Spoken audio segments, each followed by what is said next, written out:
ఆదికాండ గ్రంథం 24వ అధ్యాయం 31వ వచనాన్ని చదువుతానమ్మా, జాగ్రత్తగా ఆలకించండి. నేనే చదువుతాను. లాబాను, యెహోవా వలన ఆశీర్వదించబడిన వాడా, లోపలికి రమ్ము. నీవు బయట నిలువనేలా, ఇల్లును ఒంటెలకు స్థలమును నేను సిద్ధము చేయించి తినెను. దేవుడు ఈ వాక్య భాగము ద్వారా మనందరితో మాట్లాడునుగాక. దేవునికి మహిమ కలుగునుగాక. ఆదికాండ గ్రంథం 24వ అధ్యాయం అంటే అందరికీ సుపరిచితమైనదే.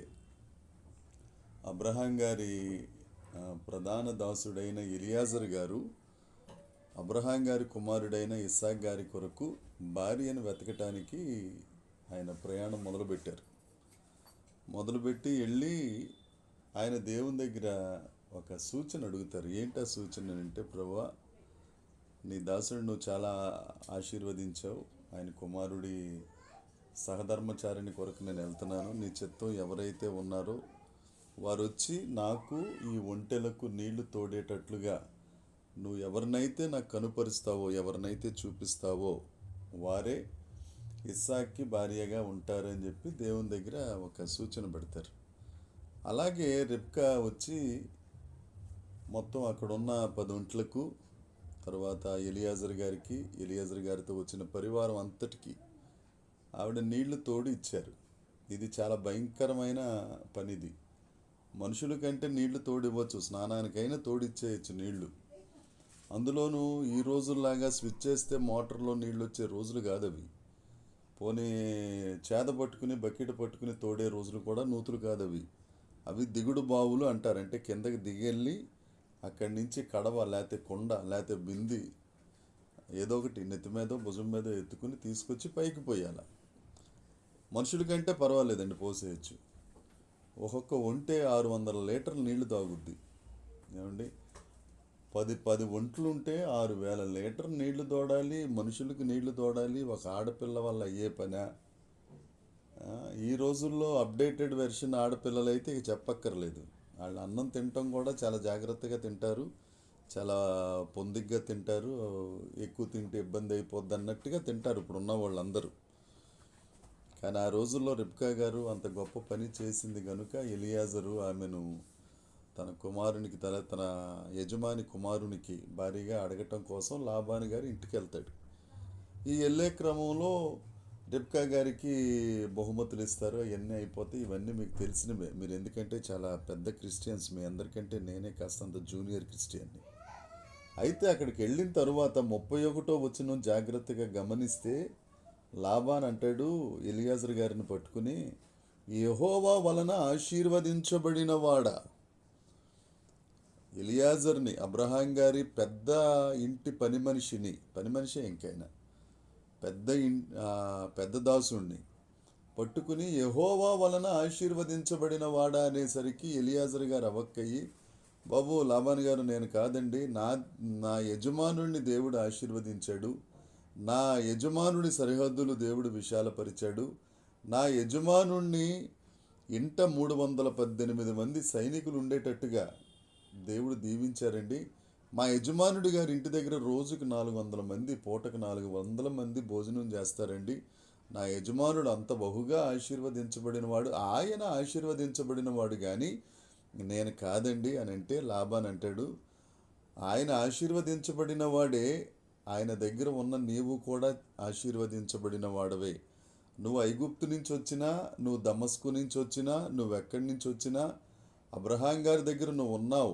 అబ్రహాం గుడారంలో నువ్వు నివాసం ఉన్నావు. అబ్రహాం గారితో నువ్వు సహవాసం చేస్తున్నావు.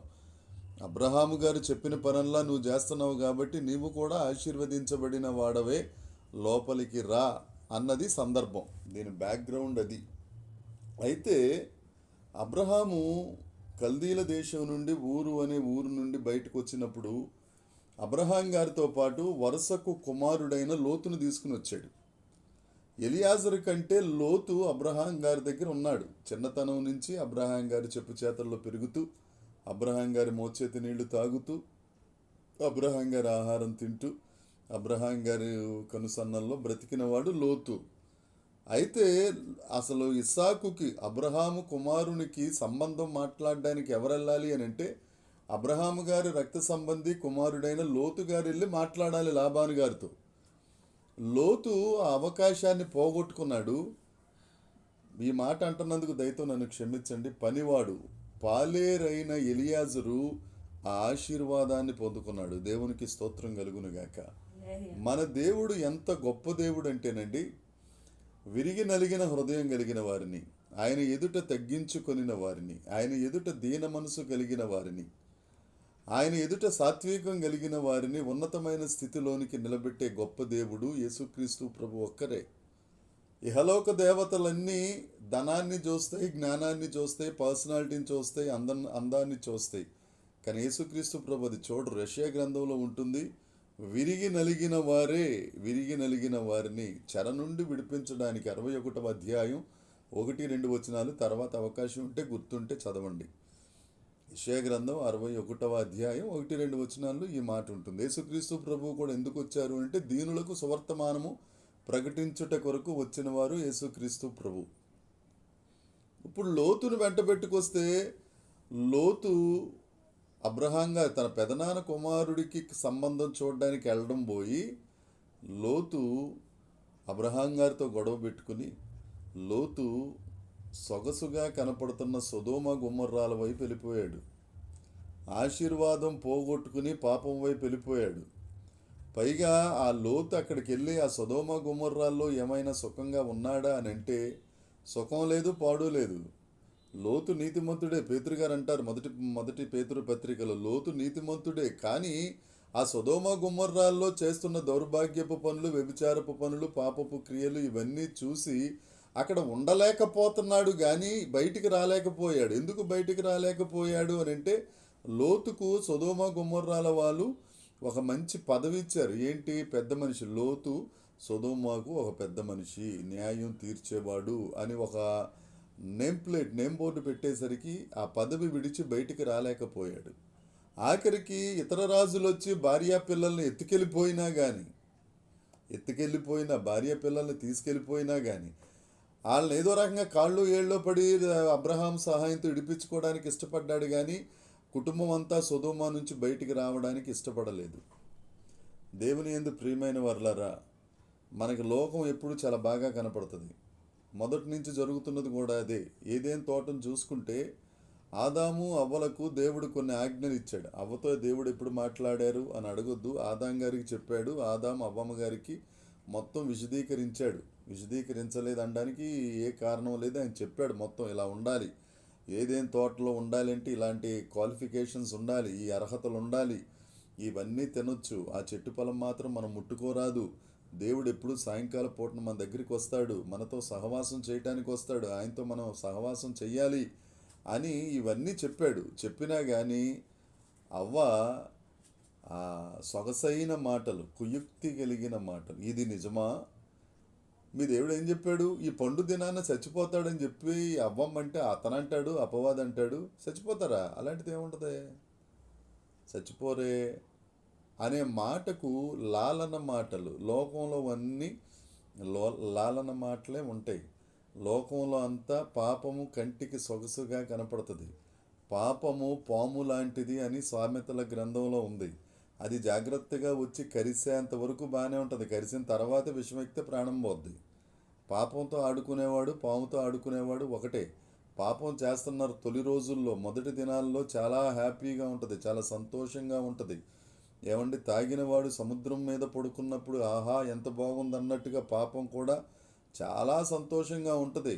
కొంతకాలం గడిచిన తర్వాత, 1 సంవత్సరం 2 సంవత్సరాలు గడిచిన తరువాత స్టార్ట్ అవుద్ది బ్యాక్గ్రౌండ్ మ్యూజిక్. ఎందుకు చేశానా ఈ తప్పు, బయటకు వచ్చేస్తే బాగుండని. బయటికి రావడానికి అవకాశం ఉండదు. ఈ లోతు చేసిన పని కూడా అదే. లోతు సొదొమను చూసి ఏదేను తోటలాగుందని అబ్రహాముని విడిచిపెట్టి వెళ్ళిపోయాడు. దమస్కు వాడైన ఎలియాజరు మాత్రం అబ్రహాము గుడారమును విడిచిపెట్టలేదు. ఏముంది అబ్రహాము గుడారములో? అబ్రహాము గుడారములో దేవునితో సహవాసం ఉంది. ఏముంది అబ్రహాము గుడారములో దేవుని యందు భయభక్తులు ఉన్నాయి. ఏముంది అబ్రహాము గుడారములో? దేవుని మాట వినబడుతుంది. అబ్రహాము గుడారములో దేవుని మాట నుండి దూరం అయిపోయాడు. దేవుని యందు భయభక్తుల నుండి దూరం అయిపోయాడు లోతు. ఏమండి, దేవునితో సహవాసం నుండి దూరం అయిపోయాడు లోతు.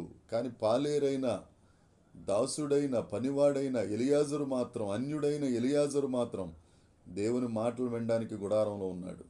దేవునితో భయభక్తులు కలిగి ఉండడానికి గుడారంలో ఉన్నాడు. దేవునితో సహవాసం కలిగి ఉండడానికి గుడారంలో ఉన్నాడు. ప్రియమైన దేవుని వారలారా, దేవుని పిల్లలారా, మీరు ఆశీర్వదించబడిన వారా, ఆశీర్వదించబడ్డామని పేరు పెట్టుకున్నవారా? అది ముందు మీరు గుర్తుంచుకోవాలి. అందరూ క్రైస్తవులు కాదు, అందరూ క్రైస్తవులు కాదు. ఏమండి, దేవుని యందు విశ్వాసం ఉంచిన వారు, దేవుని యందు శిష్యులుగా ఉన్నవారు, దేవునితో సహవాసము కలిగిన వారు, దేవుని మాట ఆలకించేవారు, దేవుని యందు ప్రేమ కలిగిన వారు మాత్రమే క్రైస్తవులు. ఇప్పుడు ఎలియాజరు క్రైస్తవుడయ్యాడు, లోతు అన్యుడైపోయాడు. ఇంట పుట్టినవాడు అన్యుడైపోయాడు, బయటవాడు ఎలియాజరు భక్తుడైపోయాడు, ఆశీర్వదించబడిన వాడైపోయాడు. అబ్రహాము ఆశీర్వదించబడిన వాడైతే అబ్రహాము పంచన ఉన్న ఎలియాజరు సహితం ఆశీర్వదించబడిన వాడయ్యాడు. ఇప్పుడు మన దేవుడు ఆశీర్వాదమునకు కారకుడు. ఆయన ఆశీర్వదించబడుట కాదు, ఆయన ఆశీర్వదిస్తే మనం ఆశీర్వదించబడాలా. దీవెనకు కారకుడు, ప్రేమకు మూలం ఆయనే, ప్రేమే ఆయన. ఈయన దగ్గర మనం ఉంటున్నాం. ఆ రక్తం చేత మనం కొనబడ్డాం.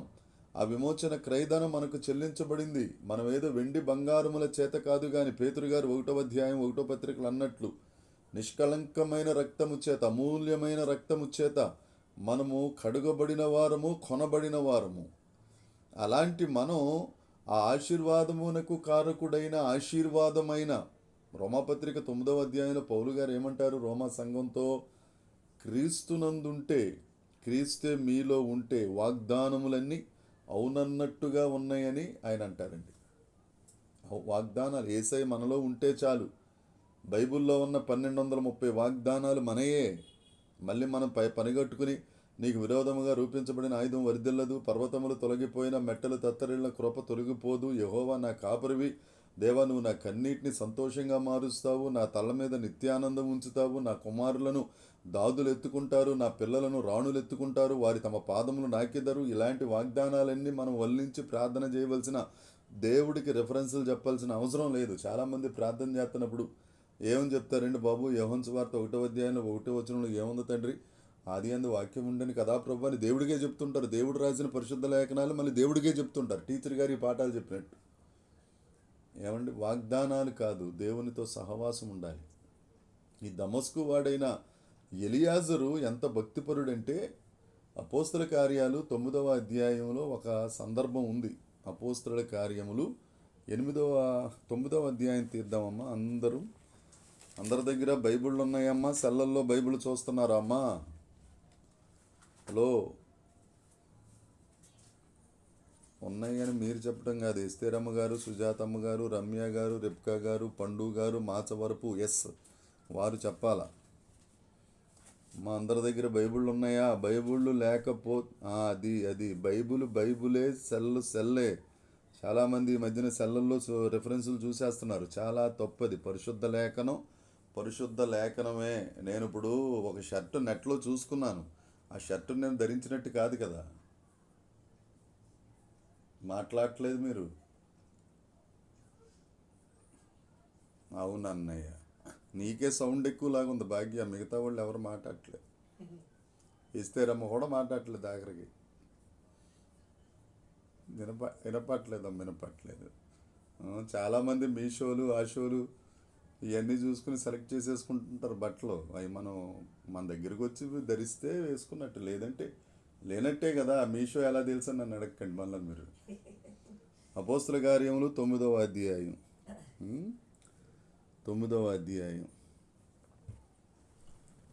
2వ వచనం చదవండి అమ్మా, లేదా 3వ వచనం చదివండి సరిపోద్ది. అతడు ప్రయాణము చేయొచ్చు.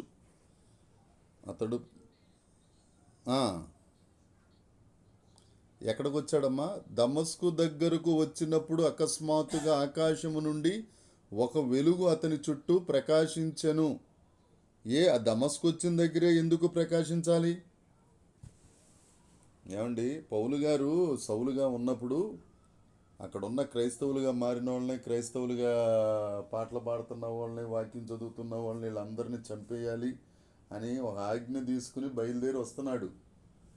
అమ్మా, బయలుదేరి వస్తున్నప్పుడు కరెక్ట్గా గుర్రం మీద దమస్కు గేటు దగ్గరికి వచ్చేసరికి పడిపోయాడు. ఎందుకు పడిపోయాడు? దమస్కు గేటు దగ్గర ఎందుకు పడిపోయాడు అని అంటే కారణం చెప్తాను, ఆలకించండి అమ్మా.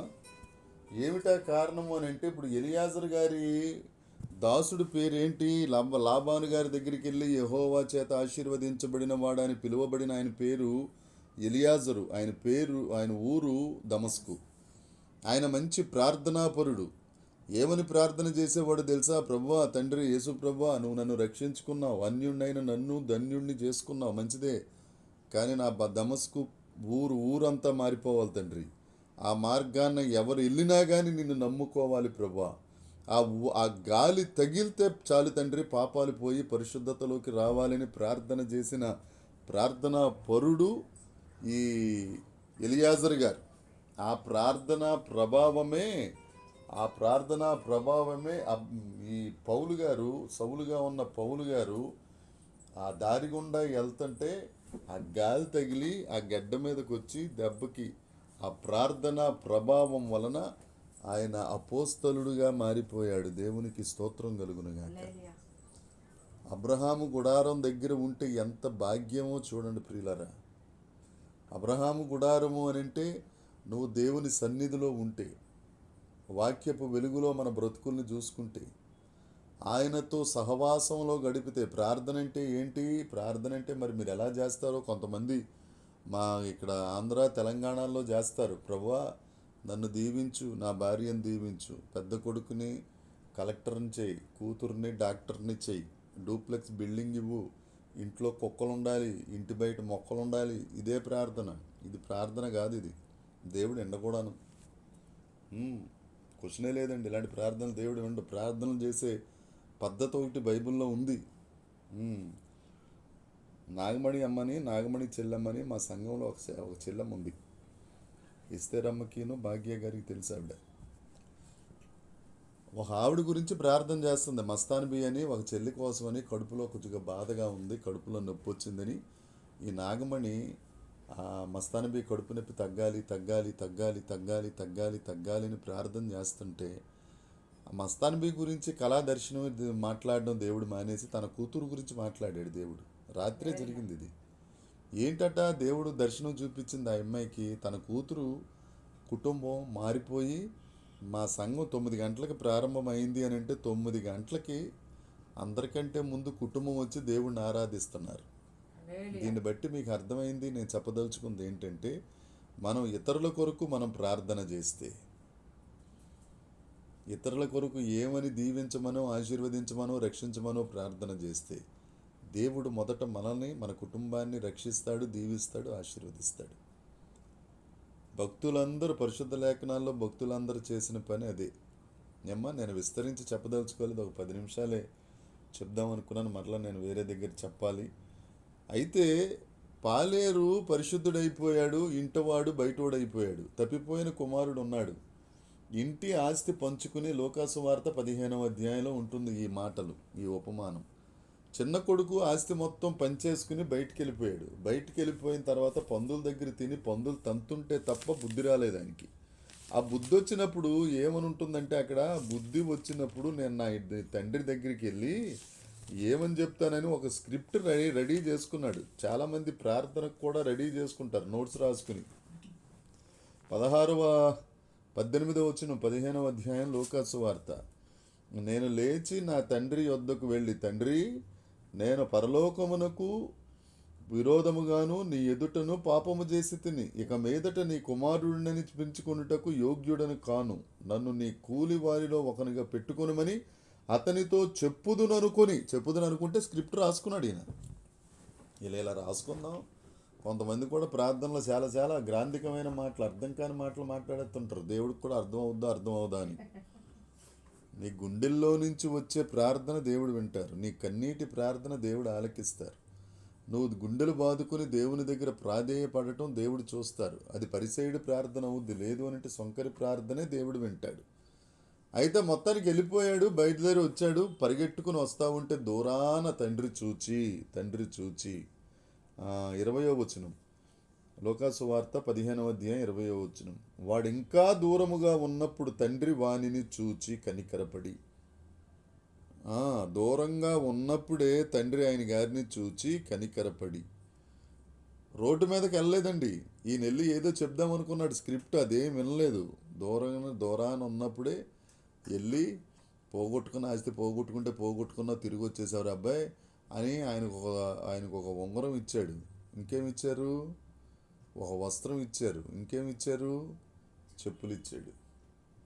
ఏమండి, ఇవన్నీ చాలా పెద్ద మాటలు. కానీ అయితే పెద్ద కొడుకు వచ్చి దూరాన్ని నుండి అక్కడ ఉన్న పనోడిని పిలిచి, బాబు ఇంట్లో ఏం జరుగుతుంది, ఏదో పార్టీ జరుగుతున్నట్టుంది, ఏం జరుగుతుందని అంటే, ఆ పనోడు వచ్చి చెప్పాడు, మీ తమ్ముడు గారు వచ్చారు, అందుకని మీ నాన్నగారు మంచి విందు చేస్తున్నాడు, కొవ్విన దూడను ఇచ్చాడంటే, నేను వాళ్ళ తండ్రితో గొడవ పడుతున్నాడు.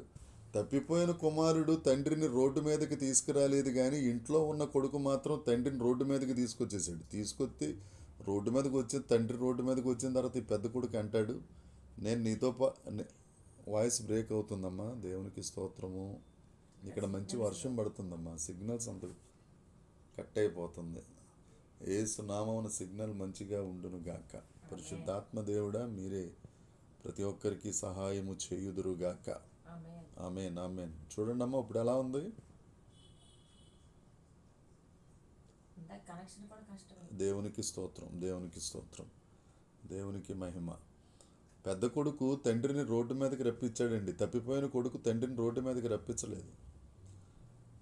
రోడ్డు మీదకి వచ్చిన తర్వాత పెద్ద కొడుకు అంటాడు, నాన్నగారు నేను నీతో పాటు ఉన్నాను కదా, నువ్వు నాకు కనీసం ఒక బ్రాయిలర్ కోడినన్నా కోసావా? తమ్ముడు వచ్చేసరికి మేక క్రొవ్విన దాన్ని కోసేసావు అని అంటే చాలా చెప్పినా కానీ వినలేదు. ఆ తర్వాత ఆఖరి వచనంలో ఒక మాట ఉంది. ఆఖరి వచనంలో కాదు కాదు కాదు 31వ వచనం ఉంది చూడండి. అందుకతడు, కుమారుడా నీవెల్లప్పుడూ నాతో పాటు ఉన్నావు, నావన్నీ నీవే, నాయన్నీ నీయేరా బాబు అని చెప్తున్నాడు. అంతకుముందు ఈయనేమనుకున్నాడు పెద్ద కొడుకు, అరే నా డబ్బుల్లో నుంచి ఆస్తి ఆడు పంచుకుపోయాడు, పాడు చేసేసుకున్నాడు, నా ఆస్తి పట్టుకెళ్ళిపోయి నా ఆస్తిలో కూడా ఉంగరము వస్త్రము చెప్పులు కొని ఇచ్చేస్తున్నాడు మా నాన్న, నా ఆస్తి అంతా వాడేస్తున్నాడు చిన్న కొడుకు అనుకున్నాడు. కానీ తండ్రి ఎప్పుడు అలా చేయడండి. తండ్రి దగ్గర ఉన్నవారిని, తండ్రి సహవాసంలో ఉన్నవారిని ఎప్పుడూ అలా చేయడు. మనం ఇద్దరిని చూస్తున్నాం. లోతు తప్పిపోయాడు, ఎలియాజరు ఆశీర్వదించబడ్డాడు. ఏమండి, తప్పిపోయిన చిన్న కుమారుడు ఇంట్లోకి వచ్చాడు, పెద్ద కుమారుడు కాస్త తప్పిపోయినట్లయ్యాడు. యాకోబట కూర వండుకుంటున్నాడు. మీ అందరికీ తెలిసిందే ఇది. ఎక్కడుంది అది? ఆదికాండము 25వ అధ్యాయం. ఆదికాండ గ్రంథం 25వ అధ్యాయం. నా మాటలు క్లియర్గా ఉన్నాయి కదమ్మా, లేదంటే ముగించేస్తాను. దేవునికి స్తోత్రం, దేవునికి స్తోత్రం. ఆదికాండము 25వ అధ్యాయము 29వ వచనం ఒకసారి చూడమ్మా. ఒకనాడు యాకోబు కలగూర వంటకము వండుచుండగా ఏశావు అలసినవాడై పొలములో నుండి వచ్చి, నేను అలసి ఉన్నాను, ఎర్రగా ఉన్న దానిలో కొంచెము దయచేసి నాకు పెట్టుమని అడిగాను. ఎలా ఉందంటండి కూర? మరి ఏమేసాడో, టమాటాలు ఎక్కువ వేసాడో, లేకపోతే దుబాయ్లో దొరికిన కారం ఎక్కువ వేసాడో, ఏం ఎక్కువ వేసాడో, మొత్తానికి కూర మాత్రం ఎర్రగా ఉండేసరికి ఏశావు గారికి ఆశ పుట్టేసింది. ఈ కడుపులో ఉన్న దగ్గర నుంచి యాకోబు ఏం చూస్తున్నాడు? ఏశావు జ్యేష్ఠత్వాన్ని తీసుకుందామని చూస్తున్నాడు. ఎప్పుడైతే ఏశావు గారు వచ్చి కూర కావాలన్నాడో, యాకోబు ఎక్కడికి లింక్ పెట్టాడో చూడండి. అన్నా కూర ఇస్తాను కానీ నీ జ్యేష్ఠత్వాన్ని ఇస్తావా? ఒకవేళ జ్యేష్ఠత్వాన్ని ఇస్తావా అని అడిగితే ఈయనేమనాలి? దుర్మార్గుడా, కూరకి జ్యేష్ఠత్వానికి లింక్ పెట్టావా? నువ్వు లేకపోతే పో, నీ కూర లేకపోతే పో, నాకు ఎందుకు వచ్చింది ఈ జ్యేష్ఠత్వాన్ని, నేను ఎందుకు ఇవ్వాలి అని అనడం పోయి ఏమన్నాడో తెలుసా అండి ఈయన? 32వ వచనం చదవండి. ఏశావు, నేను చావబోవు నేను ఎందుకు చచ్చిపోతున్నాడండి ఈయన? వెళ్ళి ఒకవేళ అడవికి వెళ్ళి వేటకి దొరక్క వచ్చాడు, పాము కరిసిందా లేకపోతే సింహం కరిసిందా? ఏమీ కరవలేదు కదా, ఎందుకు చచ్చిపోతున్నాడు ఈయన? ఎందుకు చచ్చిపోతున్నాడండి? ఒక పూట కూర లేకపోతేనే చచ్చిపోతున్నాడా? ఏమండి, అలాగైతే ఏలియా గారు 3.5 సంవత్సరాలు కాకులు తీసుకొచ్చిన అన్నం పెట్టాడు, కూరతో తిన్నాడు. సారేపతి విధవరాల దగ్గరికి వెళ్ళి 3.5 సంవత్సరాలు కూర లేదు కదండి, అప్పమే కదా, సింగిల్ అప్పమే. అక్కడ వాళ్ళ దగ్గర ఏముంది, కొద్దిగా పిండి కొద్దిగా నూనె. కూరకి వంకాయలు, టెంకాయలు, టమాటాలు లేవు కదా. ఆ అప్పం తినడం అంతే, కూర లేకుండా, వితౌట్ కర్రీ అప్పం తినడమే 3.5 సంవత్సరాలు. ఈయన గారికి ఒక పూట కూర లేకపోయేసరికి నేను చావబోవుచున్నాను కదా, జ్యేష్ఠత్వం నాకెందుకు అని జ్యేష్ఠత్వం అమ్మేశాడంట. ఎంత దుర్మార్గుడో చూడండి ఆయన. ఒక ఆయనేమో రమ్యంగా కనపడుతుందని వెళ్ళిపోయాడు లోతు గారు. ఒక ఆయనేమో కొడుకు తమ్ముడు తిరిగి వస్తే సంతోషించడం మానేసి రోడ్డు మీద తండ్రిని లాక్కెళ్ళిపోయాడు ఒక ఆయన. ఈ ఏషావు గారేమో కూరకి ఏమండి, కూర లేకపోతే ఏమైపోయిందండి, అన్నం లేకపోతే ఉపవాస ప్రార్థన ఇంకేం చేస్తాం మనం. నేను చెప్పొచ్చేది ఏంటంటే, దేవుని యందు ప్రియమైన వారలారా, మనందరం క్రైస్తవులమే, మనందరం యేసు ప్రభువుని నమ్ముకున్న వారమే. కానీ మనం ఆశీర్వదించబడిన వారిలో ఉన్నామా? మాట్లాడితే అవి ఇవి ఇవి అవి. ఒక మాట చెప్తున్నానండి, లోకంలో ఉన్నవానికంటే మనలో ఉన్నవాడు, పూర్తి చేయండి అమ్మా, కాన్ఫరెన్స్లో ఉన్నవారులారా, లోకంలో ఉన్నవానికంటే మనలో ఉన్నవాడు గొప్పవాడు. అంటే గొప్పోడు మనలో ఉన్నప్పుడు చేతగానుడు మన దగ్గరికి వస్తాడా చెప్పండి, ఒక మాట చెప్పండి నాకు. ఏమండి, నేను బలవంతుణ్ణి, నాకంటే బలవంతుడు నాలో ఉన్నాడు. ఇక నన్ను ఎదిరించడానికి ఎవడన్నా రాగలడా, ధైర్యం చేయగలడా? నా మాటలు అర్థమవుతున్నాయి, తెలుగు అర్థమవుతుందా మీకు? నేనే బలవంతుణ్ణి, నాకంటే సైన్యములకు అధిపతి అయిన దేవుడు నాలో ఉన్నారు. తలలేనోడు తోక ఉన్నవాడు నా దగ్గరికి వచ్చి అపవాదికి తల లేదు, తోక మాత్రమే ఉంది. తల కల్వరి సిలువలో చెదగొట్టేశాడు ఆయన. తోక ఎప్పుడైనా మీరు చూడండి, పాముని తల మీద కొట్టేసిన తర్వాత తోకే కదులుతూ ఉంటుంది. ఆ తోకను చూసే భయపడిపోతుంటాం మనం. ఇప్పుడు జరుగుతుంది అదే. యేసుక్రీస్తు ప్రభు మనలో ఉన్నా మీరు భయపడొద్దని 365 సార్లు పరిశుద్ధ లేఖనాల్లో చెప్పినా రోజు భయపడతా ఉంటాం. విశ్వాసులు మనం విశ్వాసులం కాదు, ఒక రకంగా పిశాచులు అటోడు. సాతాను, అపవాది, తలకాయ నొప్పి వచ్చిందంటే ఏసునామన దెయ్యమా అంటాం. దెయ్యంకి ఏం పనండి నీకు తలకాయ నొప్పి ఇవ్వడానికి? నువ్వు ఎప్పుడూ ఏదో కొద్దిగా బీపీ డౌన్ అయిందో, షుగర్ డౌన్ అయిందో, లేకపోతే ఇంకేమన్నా అయిందో, ఏదో ఏదో వచ్చింది, మాట్లాడితే సాతాను మీద పడిపోతాం. అన్నిటికీ సాతాను కారణం కాదమ్మా, సాతానికంటే దౌర్భాగ్యమైన మనమే కారణం. 1 యోహాను పత్రిక 2వ అధ్యాయం 17వ వచనంలో చూసుకుంటే, శరీరాశ, నేత్రాశ, జీవపు డంబం, వీటిని ప్రేమించొద్దు, ఇవి తండ్రి వలన కలిగినవి కావు. లోకాశ అంటే ఏంటి? కంటికి కనబడినవన్నీ. శరీరాశ అంటే ఏంటి? శరీరాన్ని కోరుకున్నాయన్నీ. ఏమండి, జీవపు డంబం అంటే ఏంటి? పావలా చెప్పమంటే రూపాయలు చెప్పేయటం. నేనండి, మరండి, అలాగండి, ఈ అండి పోతే యేసు రక్తం జయం, ఇంకేం ఉండదు ప్రపంచకంలో. ఇవన్నీ మానేసి దేవునితో సహవాసం చేయండి అమ్మా. సాతాను మీ దగ్గరికి రాడు. సాతాను మీ ఇంటిలో, దావీదు గారు అంటారు, వారి ఇంట్లో లెక్క చూడగా ఏది తక్కువ కాదు. ఆమేన్ అంటలా మీరు. దేవుడు మనలో ఉంటే, దేవుడు మన ఇంట్లో ఉంటే, ఎక్కడ ఏది లెక్క చూసుకున్నా, నీ కొడుకుని లెక్క చూసుకున్నా, పిల్లల లెక్క చూసుకున్నా, భర్తను లెక్క చూసుకున్నా, డబ్బులు లెక్క చూసుకున్నా, జీతం ఏది తక్కువ రాదండి, తక్కువ రాదు. పిల్లలు యవ్వనులు తప్పక తొట్టిల్లుతారు, తొట్టిల్లాలి. పరిశుద్ధ లేఖనమే చెప్తుంది యెషయా గ్రంథంలో, యవ్వనులు తొట్టిల్లుదురు. నేను తొట్టిల్లలేదు, నేను సూపర్ భక్తుడినంటే నువ్వు అబద్ధం చెప్తున్నట్టు లెక్క. నీ జీవితంలో యవ్వనం లేదు, బాల్యము ముసలితనమే ఉందని లెక్క. యవ్వనులు తొట్టిల్లుతారు, తొట్టిల్లిన తర్వాత దేవుడు తీసుకొచ్చి నిలబెడతాడు. అది కదా సాక్ష్యం. తల్లిదండ్రులమైన మనం దేవునితో అంటుకట్టబడి ఉంటే పిల్లలు కూడా అలాగే ఉంటారు. ఒకవేళ అటు వెళ్ళినా కానీ దేవుడు జుట్టట్టుకుని తీసుకొచ్చాడు, కూర్చోబెడతాడు. అందులో అనుమానమే లేదు.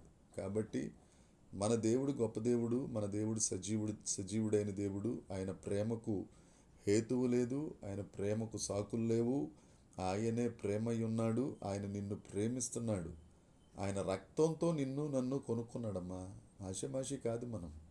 మన మీద యేసు రక్తం ఉంది. నీకంటూ ఒక వాల్యూ ఉంది, అదేంటో తెలుసా? యేసయ్య రక్తం. ఆ యేసయ్య రక్తం నీ మీద ఉండి, యేసు రక్తపు కోటలో ఉండి, యేసయ్య అరచేతిలో చెక్కబడి, యేసయ్య చేతి నీడలో ఉంటూ కూడా సాతాను వచ్చేస్తుందండి పాస్టర్ గారు ప్రార్థన చేయండి అని అంటే ఇంకేమనాలి? ఎలా తిట్టాలి? ఏమండి? కాబట్టి మీరు అందరూ మంచోళ్ళు. ఇందాక అన్నారు కదా స్టార్టింగ్లోనే, మంచోళ్ళు అందరూ స్తోత్రం చెప్పండి అంటే మీరు అందరూ స్తోత్రం చెప్పారు. మీరు మంచోళ్ళు కాబట్టి సాతాన్ని మహిమపరచొద్దు. నువ్వు సాతానికి భయపడుతున్నావు అంటే సాతాన్ని మహిమపరుస్తున్నట్టే, దేవుడిని అవమానపరుస్తున్నట్టే. అలా చెయ్యొద్దు. క్రైస్తవులు అలా చేయరు. ఒక ఏషావులాగా, ఒక లోతులాగా, ఒక తప్పిపోయిన కుమారుడు అన్నలాగా మనం ఉండొద్దు. ఆదాము అవ్వలాగా మనం ఉండొద్దు. మనకంటూ ఒక గుర్తింపు ఉంది, మనకంటూ ఒక దైవం ఉన్నారు. ఆయన పేరు ఇమ్మానుయేల్. ఇమ్మానుయేలు అనగా భాషాంతరమున ఏమంటారు భాషాంతరమున దేవుడు మనకు దూరము అని అర్థము. తోడా, ఓహో ఇప్పుడు అలా మార్చారా? అది ఇమ్మానుయేల్ అనగా దేవుడు మనకు తోడు. ఆయన తోడున్నాడు. మనం ప్రతిరోజు అంటే మా సంఘాల్లో మేము ప్రతిరోజు ఆశీర్వాదం ఇస్తాం. ఏమని? తండ్రి అయిన దేవుని యొక్కయు, కుమారుడైన యేసుక్రీస్తు యొక్కయు, పరిశుద్ధాత్మ సహవాసం. తండ్రి తోడుగా ఉన్నాడు, కుమారుడు తోడుగా ఉన్నాడు, పరిశుద్ధాత్మ దేవుడు. ఏమ్మా ఇస్తారమ్మా? ఏమ్మా భాగ్య? ఆఖరి ప్రార్థనలో ఆశీర్వాదం ఉంటుందా లేదా? ఆశీర్వాదంలో త్రియేక దేవుడు మనకు తోడుగా ఉన్నారు కదా. ఇక ఆయన ఉండగా నీకేమి బాధ? నీ భారము యావత్తు ఆయన మీద మోపము, ఆయన నీ హృదయ వాంఛలను తీర్చును. నీ పనుల భారము యెహోవా మీద మోపుము. ప్రయాసపడి భారం మోసుకొనుచున్న వారులారా నా యొద్దకు రండి, నేను మీకు విశ్రాంతినిస్తాను. ఇన్ని మాటలు మనకు ఉండగా ఇంకెందుకమ్మ చింతపడద్దు. దేవుని యందు ప్రియమైన వారులారా, దేవుని యందు ధైర్యంగా ఉందాం. దేవుడు మనకు తోడై ఉన్నారు. మీరందరూ యెహోవా చేత ఆశీర్వదించబడిన వారు. ఆమేన్. మీకు మీరు చెప్పుకోండి. మీరు ఎక్కడ ఒంటరిగా కూర్చున్నా, నేను దేవుని వలన ఆశీర్వదించబడిన దానను, నేను దేవుని వలన ఆశీర్వదించబడిన వాడను. నీ మాటే నీకు ఆశీర్వాదం అయిపోద్ది. ఎవరి సన్నిధిలో నేనున్నాను, ఆ జీవము కలిగిన దేవుని నామమున మీ అందరికీ ఆజ్ఞాపిస్తున్నాను. మాట్లాడండి. నేను నా కుటుంబం ఆశీర్వదించబడింది, నా పిల్లలు ఆశీర్వదించబడ్డవారు, నా మనవ సంతానం ఆశీర్వదించబడ్డారు, మేమందరం ఆశీర్వదించబడిన వారు, మా సంఘం ఆశీర్వదించబడింది అనండి. మీరు ఆశీర్వాదంగా ఉంటారు. దేవుడి మాటలు దీవించును గాక. Thank you for listening my words. దేవుడు అందరిని దీవించి ఆశీర్వదించి ఫలభరితము చేయును గాక. ఆమేన్.